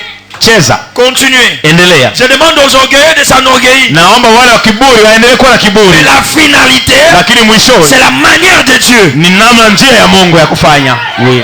Oh, il a dit les pasteurs des pasteurs. Oh, alisema kama mchungaji wa wachungaji. Oui, mais ça ne descendra pas. Ndio, haitashuka. Si je m'ai essayé. Kama mimi nadanganya, pima. Que celui qui ne croit pas, ça va essayer. Mwenye haamini hiyo aende pima. Ikashuka, je suis faux prophète. Si cela descend, niko nabii wa bongo. Pourtant c'est la promesse de Dieu. Ijapo ni ahadi ya Mungu. Oh non, moi je le refuse. Oh, mimi nakataa. Ne peut pas être le pasteur des pasteurs. Mchungaji wa wachungaji. Ça va? Sawa. Va prêcher le Saint-Esprit. Inobiri Roho Mtakatifu. Et que ça descende. Na ishuke basi. Et nous t'accepterons. Tutakukubali. Là où ce que Dieu a dit. Yenye Mungu alisema. Il n'a pas besoin que tu le croies. Hahitaji wewe uziamini. Mais il a besoin de te forcer jusqu'au bout. Anahitaji wewe kukukaza mpaka mwisho. Et quand tu es coincé, sasa unasonga unakuwa, tu vas vieillir, utazeeka, ou mourir, wala kukufa, ou revenir à la manière de Dieu, wala kurudia kwa njia ya Mungu. Ça c'est vrai ça. Oui. Et dans chaque région du monde, na ndani kila mahali yote ya ulimwengu, il y a une clé. Kuna kwa funguo. Vous rejetez cette clé, la serrure reste bloquée. Hiyo serrure inabaki inafungana. Amen. Oh non, celui-là je ne l'aime pas. Ule simpendake ule. Il ne prêche pas comme moi. Yeye haubiri sawa mie. Je n'aime pas Pierre. Haupendi Petro. Mais vous les Samaritains, ça ne descendra pas. Hii kwa Samaria haitashuka. Oh non, nous avons le pasteur Philippe. Sisi tuko na mchungaji mzee Filipo. Ça ne va pas venir. Haitashuka. Et quand Pierre a terminé, sa Petro alimaliza, Paul a récupéré les nations. Paulo akamata wa mataifa. C'était sa commission. Ilikuwa utume yake. Il dit, Kasema comme Pierre est apôtre des circoncis, Yesu Petro iko mtume wa tahiriwa. le Seigneur m'a oint Bwana nilipaka apôtre des incirconcis. kwa mtume ya wasiotahiriwa. Il est arrivé à Antioche Akafika huko Antioki chez les païens. kwa wapagani. Il a trouvé un évangéliste zélé, un docteur, Anakuta mwinjilisti aliyetiwa muhuri mwalimu Apollo. il a prêché, Alihubiri, mais son église était en ébullition. lakini kanisa lake lilikuwa waka moto kabisa. Pourtant il n'y avait pas le Saint-Esprit. Chamuka ijapo hakuwa Roho Mtakatifu. Alléluia, amen, alléluia. Haleluya, amina. Mais à l'intérieur, Lakini ndani libungu tulu. hamuna kitu, kusifuru. Il dit quoi? Anasema nini? Et Paul a dit, Paulo akasema la clé. funguo, Avez-vous reçu le Saint-Esprit? je, mulipokea Roho Mtakatifu? Il dit, nous n'avons même pas entendu. Maana sasa hatuyapataka hata habari ya Vous savez sawa. ce qui s'est passé? Mwenyewe ilipitika. Paul a transmis le Saint-Esprit sans que même le pasteur donne son aval. Paulo alipana Roho Mtakatifu bila hata mchungaji amruhusu Et kuipata. avez-vous tous là? Asa jambo Et les pasteurs, nao et les mchungaji diacres, nao et les semaji. allez dans Nao l'eau. nisota ndani ya maji. Allez, agenouillez-vous là-bas. Alimpiga magoti Quand il pale. a mis la main, Sasa alitia mkono, le Saint-Esprit est Roho Mtakatifu descendu. ilishuka, Il passe. akapita yake. Amen. Amen. Amina. Béni soit le nom du Seigneur. Libarikiwe jina la Bwana. À Samarie, il n'y avait pas d'émotion, Kule Samaria kwa mshishimuko, mais il y avait des sensations. lakini kulikuwa mshishimuko. Parce que le sang sensationnel est sensationnel. Ile bila kushishimua inashishimuaka. Sinon, pourquoi Kama sivyo, kwa nini? Simon a voulu acheter ça? Kwa nini Simoni alitaka auza hayo? Acte 8. Matendo mtume 8. Mutu atauza u baridi tu. Quelqu'un va acheter seulement les glaces. Hata samaki ya baridi unauza utaichamusha. Même les poissons frais, si tu l'achètes, tu vas toujours les chauffer. Si tu le chauffes, tu vas mourir de glace. Kama haichamushe utakufa na barafu. Acte 8, 18 à 19. Lorsque Simon vit que le Saint-Esprit était donné par l'imposition de main des apôtres, Simoni alipoona kama Roho Mtakatifu alipewa kupitia kuwekewa mikono ya mitume, il leur offrit de l'argent akawapatia pesa. en disant, accordez-moi aussi le pouvoir, Akamwambia, mimi unipatie mamlaka afin que celui à qui j'imposerai les mains kusudi yote mwenda wekea mikono reçoive le Saint-Esprit. naye apate Roho Mtakatifu. Comment il a su ça? Namna gani alijua hiyo? Quelque chose s'est passé. Kulikuwa kitu fulani ilipitikanaka. Et Pierre lui dit, Na Petro akamwambia, que ton argent périsse avec toi, pesa yako yangamie na wewe. puisque tu as cru que le don de Dieu s'acquiert à prix d'argent. Juu wewe uliwazia karama ya Mungu inauziwaka na pesa. Mes frères, Ndugu zangu, quand vous venez solliciter la prière pour quelque chose, sana kuja si maombi kwa ajili ya jambo fulani, ne promettez rien. usiahidi hata lolote, Vous allez sortir avec la malédiction. utatoka na laana. Au pasteur, Mchungaji, comme ça tu pries pour moi. sasa uniombee basi. J'ai 100 000 $. Niko na dola 100,000. Je vais acheter ceci. Ndakuzia hiyo, Arrêtez. acha ile. Tu parles ça parce que l'argent n'est pas encore dans la main. Unasema ile juu hawe afika kwa pesa mkono. Allez, Enda, gardez le vœu dans le cœur. chunga hiyo naziri yako ndani ya moyo. Pasteur, priez pour moi, j'ai besoin d'argent. Mchungaji, niombee, nahitaji pesa. Inaishia pale. Là-bas. Unaachia pale. Il va prier, Ataomba, Dieu va te donner. Mungu atapatia. Mais 1000 vœux, Lakini manaziri 1000 sans réalisation, bila kutimiza, Dieu va te frapper. Mungu atakupiga. Non, non, donne-moi, je vais donner. Na mimi nipatie, na mimi ndakupa. Pierre dit, allez mourir avec ça. Petro anasema enda kufa na ile pesa yako. Amen. Amina. Corneille, Cornelio, l'ange l'a visité. malaika alimtembelea. Nous sommes en train de parler sur comment savoir que je l'ai reçu. Tuko tunaongelea namna gani utambua kama nilipokea. Pour être sûr que tu l'as reçu, il faut celui qui a la clé. Kwa ajili ya kuwa na hakika kwamba umepokea Roho Mtakatifu, inabidi yoyote Mungu na funguo. Qui est le surnaturel, Kukue ya kimaumbile, qui est le langage, kukue hiyo usemi, qui est aussi celui qui a la clé. kukue vile vile mwenye kuna funguo. Et il y a des sensations. Na kuna kwa mishishimuko fulani. You feel it. Unahisi hayo. Mais il fallait l'imposition de mettre un homme rempli du Saint-Esprit. Lakini ilibidi kuwekewa mikono ya mtu anayejazwa na Roho Mtakatifu, Petro. Qui n'avait même pas de certificat d'études primaires. Yeye hakuwa na cheti ya shule ya kimsingi. Il ne connaissait même pas écrire son nom. Hakuwa anajua hata kuandika jina lake. La Bible dit dans Acte 4. Biblia inasema na Matendo ya Mitume sura 4. Il dit on le reconnut. Inasema wakamtambua D'avoir été avec Jésus. kwa ajili ya kuwa na Yesu. Mais c'était les membres du peuple sans instruction. Lakini alikuwa anaomba taifa bila kusoma. Mais il avait les clés sans instruction. Lakini alikuwa na funguo bila hata yeye kusoma. Alléluia! Dieu ne compte pas sur tes études. Mungu hatazamie shule zako. S'il veut te bénir, Kama anataka kubariki, il ramasse de la poussière. anaongeza toka Il vumbi, élève à la table royale. anainua kwa hiyo meza Il ne kifalme. compte pas sur votre hérédité. Hatazamie ukoo Il ne wenu, compte pas sur la lignée. hatazamie Il ukoo, compte sur sa prédestination. anatazamia uteule wake. Alléluia. Haleluya, Alléluia. haleluya. Pas même l'argent ni de l'or. Hapana hata pesa ama Il dhahabu. n'avait même pas d'argent, frère. Hakukuwa tena pesa ndugu. Il a dit, je n'ai ni or ni argent. Anasema sina dhahabu wala Mais pesa, ce que j'ai, lakini yenye niko nayo, mais ce que j'ai, lakini yenye niko je nayo te le donne. nakupa nayo. Que tu sois délivré. Ukombolewe. Mais ce que j'ai, Yenye niko je nayo te le donne. nakupa nayo. Qu'il descende encore ce Ashuke soir. tena kwako hivi. Haleluya. Amen. Béni soit le nom du Seigneur. Libarikiwe jina la Bwana. Et le Saint-Esprit descend. Na Roho Mtakatifu ikashuka. Quand Pierre commence à prononcer la parole, Sasa Petro anatamka neno tu. le Saint-Esprit vint sur ceux qui l'écoutaient. Roho Mtakatifu kakuja juu ya wale ambao walikuwa wanamsikia. Frère, Ndogo, il n'avait pas besoin du Saint-Esprit. hawakuwa wanahitaji Roho Mtakatifu. Il ne savait pas qu'il y avait un Saint-Esprit. Hawakuwa wanajua jinsi Roho Mtakatifu inakuwa kata. Dieu a seulement dit dans la vision, Mungu asema tuna naono. envoie chez quelqu'un. Enda tuma mtu À Jopé, c'est Simon le corroyeur. kule Yope kwa huyo Simoni wa mshona viato. Tu vas trouver Simon appelé Pierre. Utakuta Simoni anaitwa Petro, Appelez-le. mumuite. Point. Inatosha. L'ange est parti. Na malaika Et kaenda. Simon vient. Na Simoni anakuja. Parce qu'il avait le Saint-Esprit. Jua kwa Roho Mtakatifu. Il commence à parler. Anja sema tu. Mes frères, Ndugu zangu, c'est Jésus-là. ule Yesu. C'est Jésus-là. Ule Yesu. C'est Jésus-là. Ule Yesu. C'est Jésus-là. Ule Yesu. Allez, le Saint-Esprit descend. Roho Mtakatifu kashuka. Quand on parle de lui, Sasa unasema kuhusu yeye anashukaka. partout où vous êtes parlé de Jésus. Wote wenye kusema kujua Vous voulez Yesu. sauver vos enfants? Watoto kwa watoto wako. Parlez-leur de Jésus. Sema waongeleshe kuhusu Maman, même Yesu. si tu ne connais pas prêcher, Mama hata kama unajua kuhubiri. chaque soir dit aux enfants, Jésus Kila jioni est ambao notre watoto Dieu. Yesu ni Mungu wetu. C'est Jésus qui a envoyé Branham. Yesu ndiye alituma Abraham. C'est Jésus qui est le Dieu de tous les Yesu dieux. ndiye Mungu wa mbingu zote. Tu peux t'arrêter seulement là. Sasa tu pale. Tes enfants auront le Saint-Esprit. Watoto wako watapata Roho Mtakatifu. Alléluia. Amen. Le Saint-Esprit descendit. Roho Mtakatifu ilishukaka. Ceux qui écoutaient, Wenyewe walikuwa nasikia. qu'est-ce que je vais vous dire? Atawaambia nini? Cherchez une église où le Saint-Esprit descend. Tafuta kanisa yenyewe Roho Mtakatifu anashukaka amo. Le pasteur rempli du Saint-Esprit, Mchungaji anajaa Roho Mtakatifu. même si tu ne le désires pas, Hata wewe haona le haja yayo. fait que tu écoutes celui qui a le Saint-Esprit, Tenda kusikia tu mwenyewe na Roho Mtakatifu. tu te retrouveras rempli du Saint-Esprit. Utajikuta umejazwa na Roho Mtakatifu na moto. Alléluia. Amen. Pierre n'avait pas seulement des citations. Petro alikuwa tu na minukuu. Il n'avait pas seulement la parole. Hakuwa tu na neno peke Il yake. avait la chose à Lakini l'intérieur. alikuwa na kitu ndani.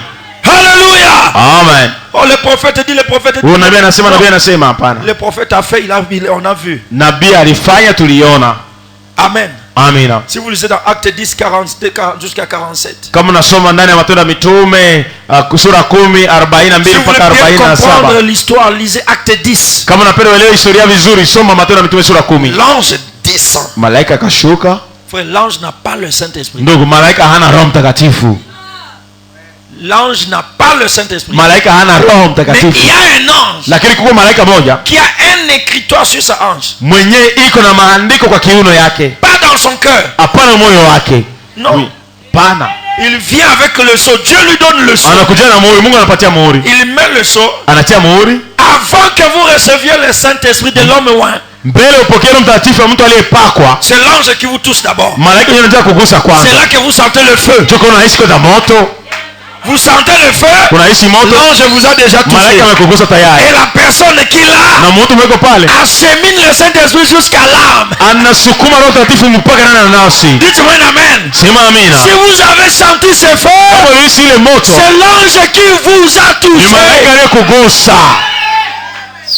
L'imposition des mains Kuwekewa mikono vient confirmer. inakuja thibitisha. Amen. Amen. Amina. Corneille a rencontré l'ange. Kornelio alikutana na malaika Et l'ange lui a parlé. na malaika alisema naye, Et quand Pierre parlait, na sasa Petro alikuwa il anasema a reçu le Saint-Esprit. alipokea Roho Mtakatifu, Mais Pierre devait faire asseoir ça lakini Petro ingelibia aikalisha par l'imposition des mains. kupitia kuwekewa mikono. C'est une doctrine Ni apostolique. mafundisho ya kimitume. Amen. Amen. Amen. Béni soit le nom du Seigneur. Libarikiwe jina la Bwana. Question-réponse. Swali na majibu. Prêché le 15 mai 1954. Ilibira tarehe 15 mwezi wa 5 1954 mwaka. Non, aujourd'hui je dis j'arrête tôt. Leo nilisema ndamaliza mbele ya wakati. Je vais vite. naenda haraka. J'arrête à 40, on doit sortir vite aujourd'hui. Namaliza kwa 40, inabidi leo tutoke mbio. Leo tunatoka au moins avant 18h. Aujourd'hui on va sortir mbele ya saa 12. Pierre, quand il est allé prêcher là-bas, Petro anaenda ubiri kule. Pierre avait les clés du royaume. Petro alikuwa anafungua Il ufalme. avait les clés du royaume. Alikuwa anafungua ufalme. Il a ouvert à la maison de Corneille. Alifungua kwa nyumba ya Il a Kornelio. ouvert aux Samaritains. Alifungua kwa Il a Samaria. ouvert ici. Alifungua hapa. Mais souvenez-vous Kumbukeni basi. que Philippe est allé là-bas. Filipo alienda kule. Il leur a imposé les mains. Aliwekea mikono. Et les a baptisés au nom de Jésus. Akawabatiza mjina la Yesu. Après quoi, Kisha hiyo Pierre est venu. Petro Il alikuja leur a imposé les mains. akaweka mikono. Et là, Na pale il a accompli quelque chose alitimiza jambo fulani en Samarie. kule Samaria. Puisque ce magicien là-bas, Sababu wale wachawi il y kule. avait Simon le magicien parmi eux. Ule mchawi kulikuwa Simoni mchawi kati Il yao. a dit, Akasema, je vous donnerai de l'argent "Tutawapatia wasi pesa, que vous me donniez ce don-là, munipatie ile karama hiyo, afin que toute personne kusudi kila mtu wote à qui j'imposerai les mains qu'il reçoive le Saint-Esprit." mwenenda wekea mikono apokee Roho Mtakatifu. Et c'est pas vrai? Je, haiko kweli hiyo? Il s'était passé quelque chose. Huko kitu fulani yeye pitikanaka. Toujours yé. Kunakuwa tu hisia fulani. Ça ne vient pas comme ça. Haiku yake tu hivi hivi. Le baptême sans sensation est sensationnel. Ubatizo bila msisimuko ni ya kusisimua. Tu peux ne rien sentir ici. Unaweza usikie kitu Mais kule là, quand hapa. tu t'assois, Sone kala. tu te sens bizarre. Unajisikia ovyo ovyo. Tu deviens lourd. Unasikia sasa mwenyewe uko Tous, mzito. on n'aura pas la même sensation. Sote hautakuwa na hisia molelea. Tous, nous ne sentirons pas le feu. Sote hautahisi moto. Les autres seront lourds. Wengine wataka uzito. Les autres vont baver. Wengine watatosha mate. Les autres seront calmes. Wengine watabakia kimya. Mais il y a une joie ineffable. Lakini kunakuwa furaha moja hivi ya bila mwisho. Alléluia. Amen. Ce n'était pas une religion froide. Haikuwa dini ya Ce baridi. n'était pas une religion morte. Haikuwa dini Il y iliyofariki. avait des amens. Kulikuwa maamina Il y kule. avait des alléluia. Kulikuwa haleluya. Pas un amen au fond de la langue. Non. Hapana amina ya mkinya Un tu. vrai amen. Lakini amina ya kweli. Haleluya. Haleluya. Quelque chose Kitu fulani qui fait bouillonner le cœur. yenye inatokotesha moyo. Amen. Il ne s'agit pas de certains il ne s'agissait pas de certains de ces archevêques. Haikuhusikaka na hao wakasisi fulani. Au col tourné vers l'arrière. Kwa hiyo makole ya kuangalia nyuma. Il prend l'école mais comme ça. Avec des cols Mao. Pamoja na hiyo makole mao. Qui servait à imposer les mains. Non. Ambao alikuwa anatumika kwa kuwekea watu mikono En hapana. disant je vous donne la bénédiction Kusema, apostolique. Minawapata baraka kimitume. Ce n'était pas ça. Haikuwa njoo Il ile. s'était passé quelque chose. Kulipitikana kitu Pendant fulani. que Pierre imposait les mains. Sio Petro alikuwa anaweka Et qu'ils mikono. le font. Na alikuwa C'est anafanya. encore pareil aujourd'hui. Iko vile vile leo Qu'est-ce qu'on jambo peut passer la même mwendelea. chose ici? Je, ile jambo lipitika hapa. Gloire à Dieu. Tukufu kwa Mungu. Une puissance Uwezo a été rendue manifeste. ilizihirishwa. La puissance vivifiante Nguvu ya Mungu ya pouvait être kuisha photographiée. ambayo ingeweza kamata pichwa. Ils étaient magnétisés Walisumakishaka vers la pierre de fête. kwa jiwe la kilele. Vers Christ lui-même. Ni Kristo mwenyewe. Comment tu vas me dire que tu n'as pas le Na Saint-Esprit? makato ya mbele na Roho Mtakatifu. Alors que depuis ce jour-là, Jambo tokea ile siku les anciens désirs ont disparu. hiyo haja kwa zamani zimetoweka. Tes anciens besoins ont disparu. Hiyo mahaja yako zamani zimetoweka. Tu sentais les besoins de. Ulikuwa unasikia haja ya kitu fulani. Pourquoi ça a disparu? Jana imetoweka. C'est l'œuvre du Saint-Esprit. Kazi ya Roho Mtakatifu. Dites-moi un amen. Sema amina. Que le diable ne te décourage pas. Shetani asikatishe Tu tamaa. n'as pas senti le Roho feu. hakuishi moto. Mais dites-lui. Mwambie, Pourquoi je ne sens plus les besoins des femmes? kwa nini sisikie tena haja ya wanawake? Pourquoi je ne sens plus les besoins des Kwa nini maris? sisikie tena haja ya bwana? Allez, va avec ta cigarette. Alienda na hiyo sigara yako kule. Enda na bangi yako. Va avec la Je cigarette. l'ai reçu. Hiyo pokea. Parce que cela a changé mes désirs. Juu ile imeisha haja Cela a zangu. changé mes besoins. Imeisha hitaji Ça a zangu. donné l'onction de la prière. Patia mpaka maombi. Ça donne l'onction de la lecture de la parole. Inapana upako usoma neno. Hallelujah. Haleluya. J'ai vu des gens tomber comme des mouches. Niliona watu wakianguka kama mamsi. Alléluia. Haleluya. Est-ce qu'ils étaient tombés ici? Je walianguka hapa. Gloire à Dieu. Tukufu kwa Mungu. Est-ce qu'on les a poussés? Je waliwasukuma. Si on les a poussés, pourquoi ils sont allés jusqu'à 20h30? Kama waliwasukuma kwa nini walienda mpaka saa 2:30 dakika? Kusukuma hivi pas. Sio te pousse comme ça. Tu tombes, tu te relèves, tu pars. Utaanguka unasimama unaenda. Mais jusqu'à 20h30. Lakini kwa saa 2:30 wewe. Jusqu'à ce que les enfants appellent maman. Mpaka watoto wanaita mama. Maman n'entend plus. Mama asikie tena. Alléluia. Haleluya. Maman twende. Mama pardon. Alléluia. Haleluya. Alléluia. Haleluya. Qu'est-ce qui se passe? Ninapitika Quelque chose. kitu fulani. Feu. Moto. Alléluia. Le Saint-Esprit. Moto. Roho Mtakatifu. L'ange du Seigneur. Malaika wa Bwana. Les autres ont sauté. Les autres ont crié. Les autres ont bavé. Les autres ont gémi. Les autres ont roulé par terre. Les autres étaient lourds. Par terre. Comme ça, au moment où le Saint-Esprit les a saisis, par l'imposition des mains. Oui, c'est la doctrine apostolique. Par l'imposition des mains. Amen. Dans la Bible, aucun endroit où ils ont reçu le Saint-Esprit, il n'y avait pas d'émotion. Amen. Acte 2, émotion. Acte 4, là c'était plus grave. Même la maison est entrée en onction. Alléluia. La maison a tremblé parce que l'onction était tellement grande. Il n'y a aucun endroit où on reçoit le Saint-Esprit sans émotion. Non. Comment le savoir? Je l'ai senti. Est-ce qu'il y a quelqu'un qui l'a senti? Que tu un gros amen. Alléluia. Oh, il est 16h40. Que Dieu vous bénisse. Amen. Prends le nom de Jésus avec toi. Alléluia. Enfant de tristesse et peine, il va te procurer la joie. Prends-le partout où tu vas. Jésus, précieux nom, non si doux.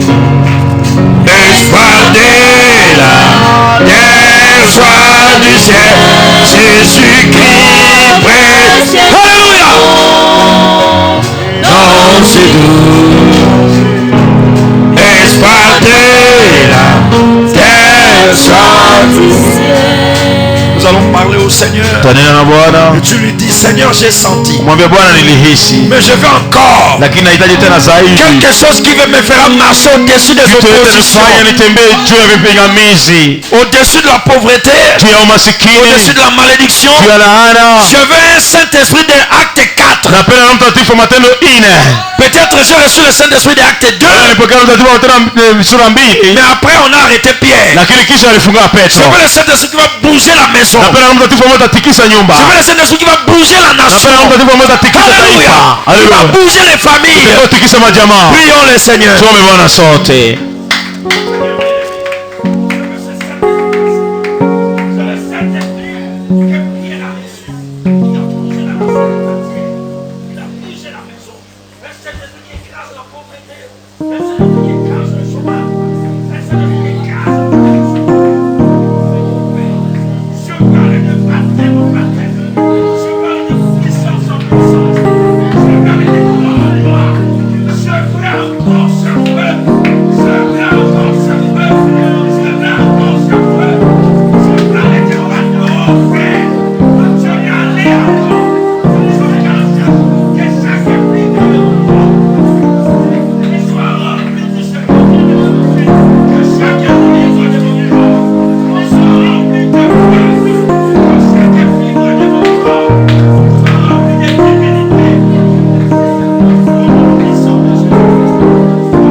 Seigneur du ciel, Jésus-Christ, précieux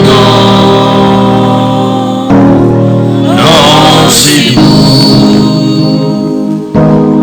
et fidèle, joie du ciel. Seigneur Jésus, nous t'acclamons et nous bénissons.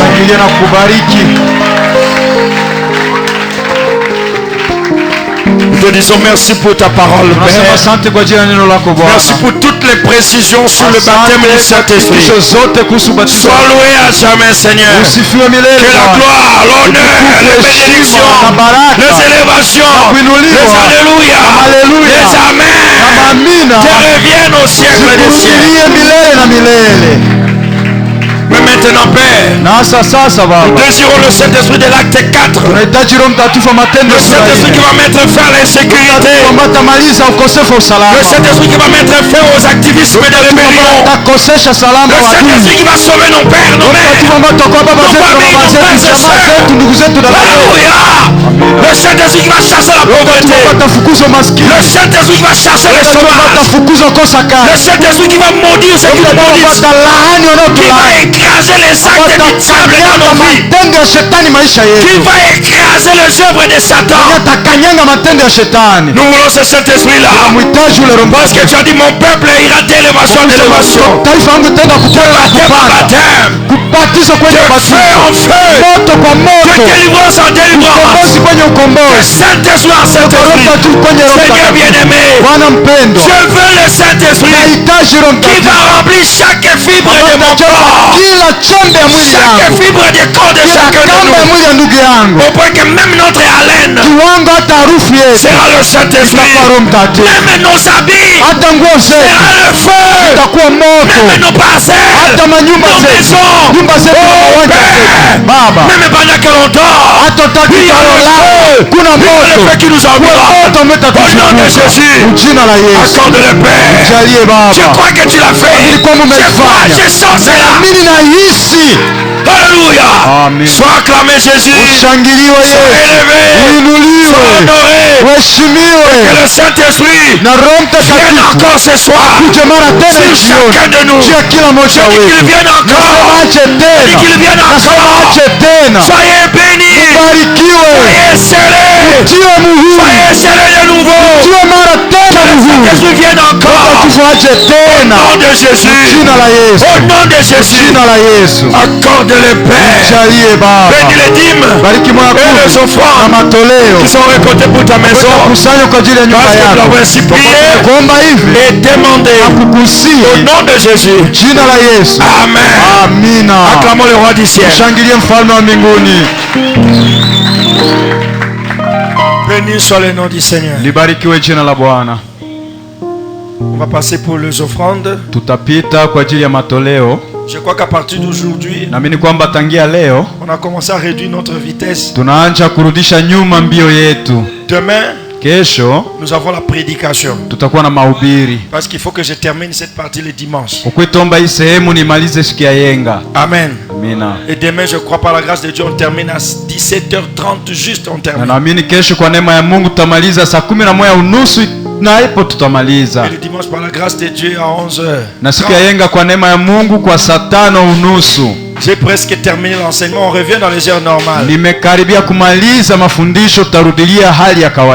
Amen. Et la semaine qui vient, ça sera 17h30, nous sommes dehors. C'est pendant l'enseignement que je prenais mon temps. Mais nous sommes déjà vers la fin. Que Dieu vous bénisse infiniment pour nous avoir supporté pendant presque 2 mois. On sortait en retard parce que il fallait atteindre un point donné. Mais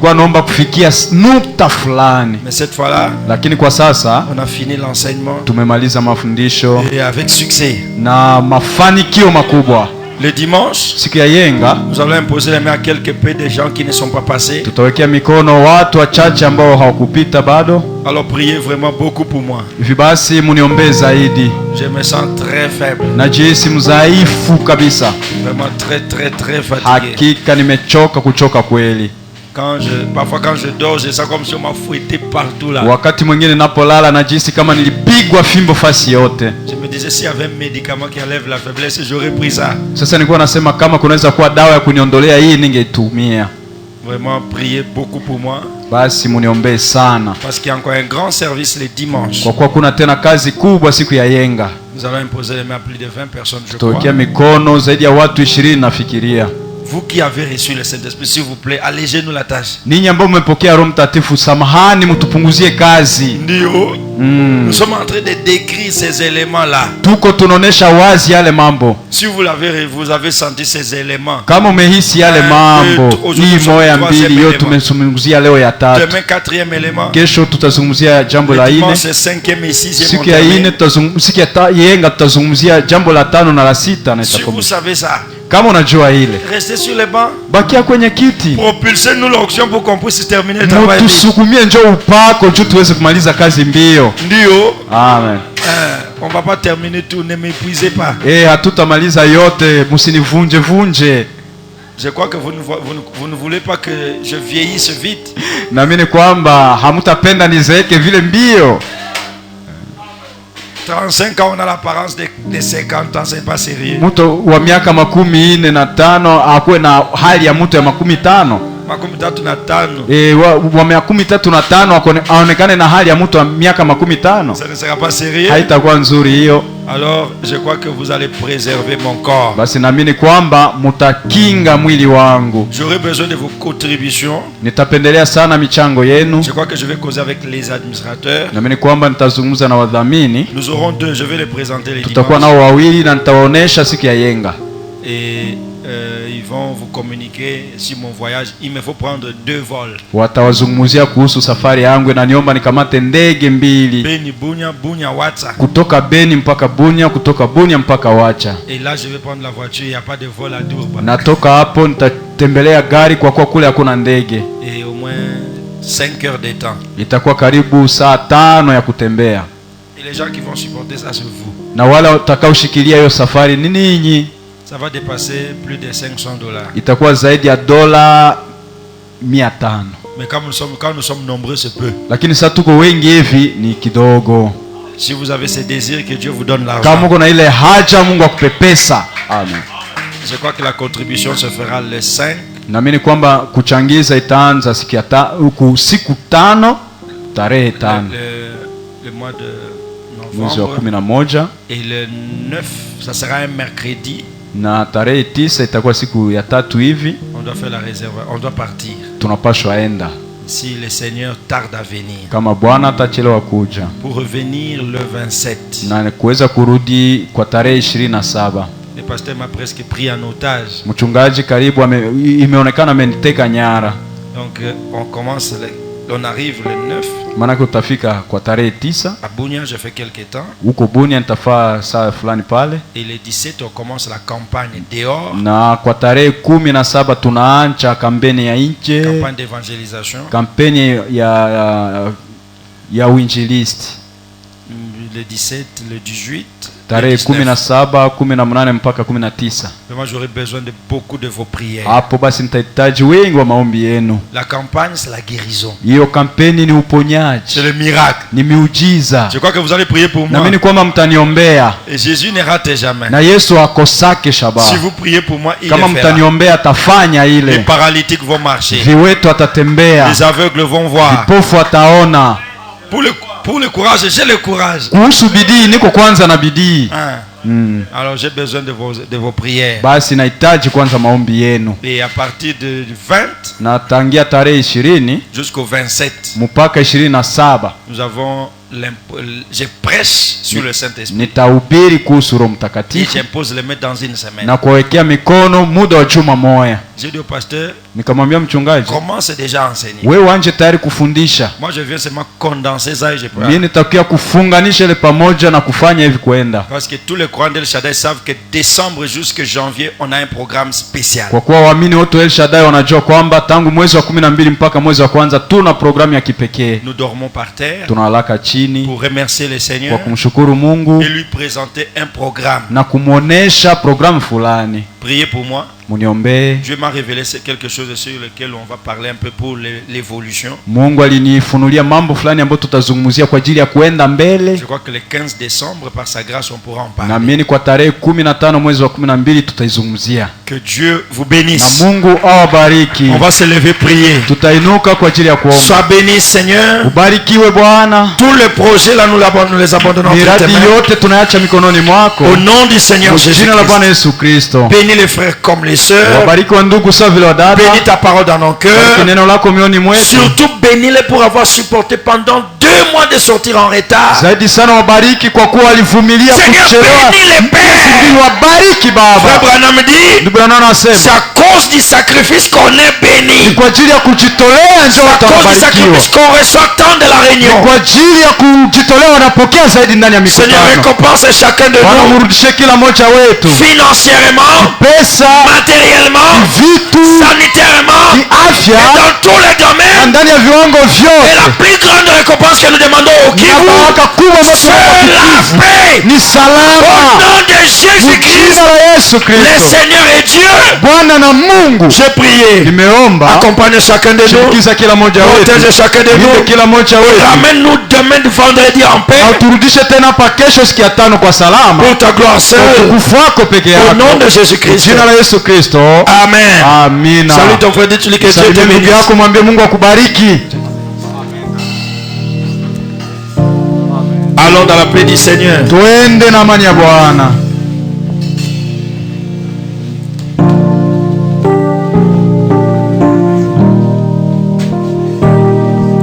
Chaque jour de ma vie, tu es là, tu surveilles tous mes pas et me comprends de la vie. Chaque jour de ma vie, tu es là, chaque jour de ma vie, Jésus, tu es là, tu surveilles tous mes pas et me comprends de la vie. Chaque jour de ma vie, tu es là.